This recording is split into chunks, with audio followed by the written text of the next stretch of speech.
frantically, swearing that everything was in order. It had just stopped working. All that could be heard was the screeching of static and a faint beat in the background, a sort of dull tack-tack-tack that repeated at random every few minutes. Sometimes the radio remained silent for hours until, as if suddenly realizing the ship was still there, it would hiccup out a series of low, regular clicks, like a mad butcher whacking a cleaver against the chopping block. Then silence. On top of that, there was the cold. Sure, it was normal for it to be chilly within a fog bank, but this was different. This was an intense cold. Frozen vapors formed each time you took a breath outside, and every exhalation tried to take a piece of lung out with it. If that weren't enough, it had been 6 hours since the compass started acting up. This had not been like the problem with the radio, unexpected, but rather had come on slowly, gradually.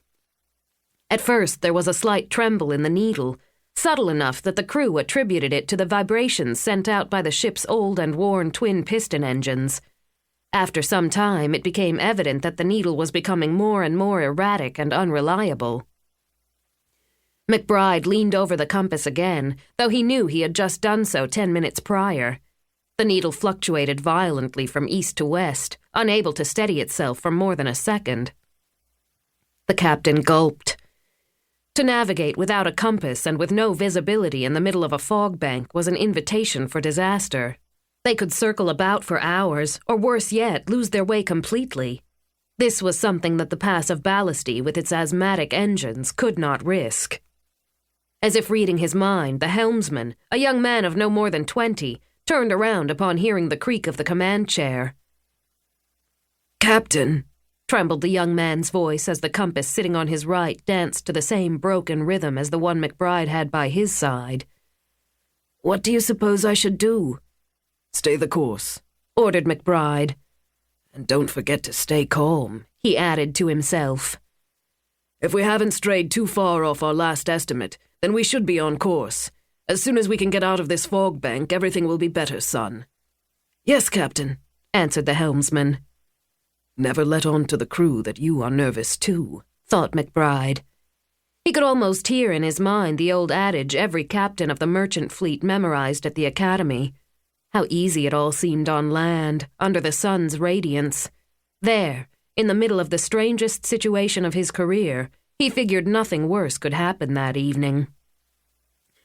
A gust of cold air, heavy with moisture, caused the edges of the navigation chart to flutter. Captain McBride raised his eyes to see Tom O'Leary, the Pass of Ballasty's first mate, walking in backward and fighting against the wind to keep his coat closed as he shut the door to the command bridge.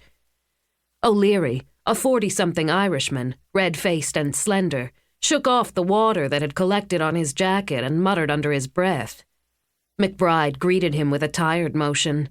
His first mate was efficient despite his nervous and irritable personality. "Have you overseen the changing of the guard?" "Of course, Captain," answered O'Leary as he approached the navigation table. "But this damn fog frays my nerves." "It's only fog," replied the captain laconically, licking his lips. "Yes, sir," he said, exchanging a nervous look with McBride that was much more eloquent than anything they could have said. "It's only fog, sir." Both were lying and they knew it, but going from there to admitting it was a big step. Between the two of them, they had more than 40 years of maritime experience on these waters. They had come across fog banks thousands of times. Many had been much worse, more dense and dangerous than their present situation. Besides, it was August, and the possibility of encountering an iceberg along the way was slim. They had already gotten far enough away from Newfoundland that the danger of hitting some clueless Portuguese fishing boat was remote. In theory, it was simply another fog bank. But somehow, this was different.